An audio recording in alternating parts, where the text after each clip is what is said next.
There are several different floors that you can use. A lot of people like Pergo free-floating snap-together floor, and it works really, really well.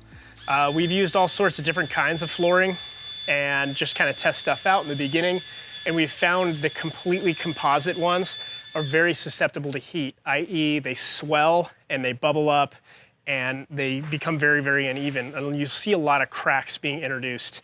If you are gonna go the free-floating route, we have found the Pergo XT or just the Pergo floor works the best. Don't be surprised if after a few months you start to see little cracks start to develop. We've tried all sorts of things, pinning specific pieces of the floor down, but the heat and the water and it's constantly changing. I think it really stresses the Pergo floor out, and it's not really what it's designed for. It is much heavier, but it does look really, really nice, and it is pretty resilient to scratches and stuff like that, and moisture.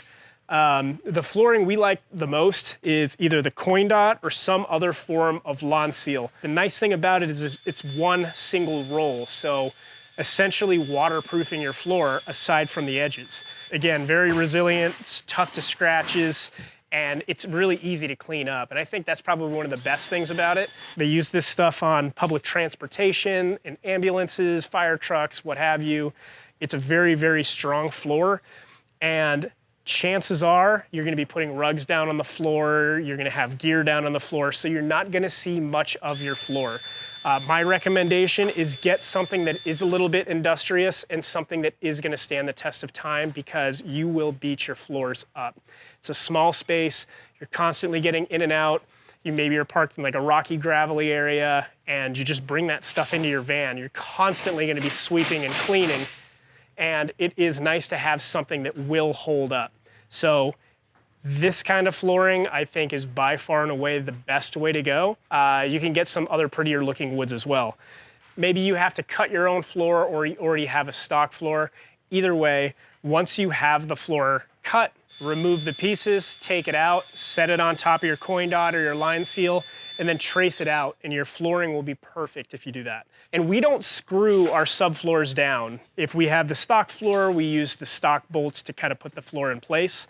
But if you have cut your own floor, say out of the zip paneling, what we like to do is get some kind of polyurethane adhesive, and we'll glue the floors down. So running strips, you don't need to go too crazy, and then glue the floor down and get some weights on top of it, and then let it sit overnight.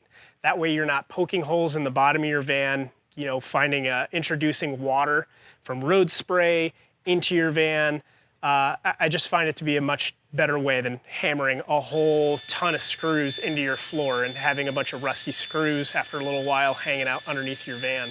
Now, you can glue this floor down like with the spray adhesive we had for the fabrics. That certainly works, but I would say the best method to glue your floors down is this 2-part epoxy. It is super, super solid. Once the floor is glued down and it's had at least 24 hours to dry, now we're gonna put our lawn seal or our Pergo in.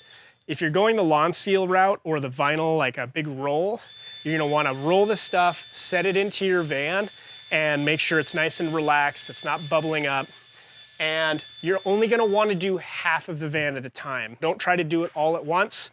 Set the piece in there, and then starting from the back or the front, roll it halfway back, install your epoxy, like smear it all on the floor, and then roll it forward.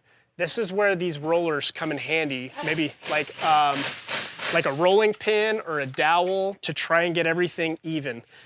Use just enough, you don't wanna pour it on there so it's oozing out the front. So nice thin layer, and spackle all that stuff on there. Once that floor, this stuff is on, it is on. So it's a little bit of a commitment, but you want a nice solid floor and you plan on having this thing be a camper van forever, glue the bottom floors on, and then use this good epoxy. It's gonna be hard to get out, but it's gonna stay together for the duration of the time it's a camper van. Once you get the back half done, roll the front all the way back until you see your epoxy, and then start from there and work all the way forward.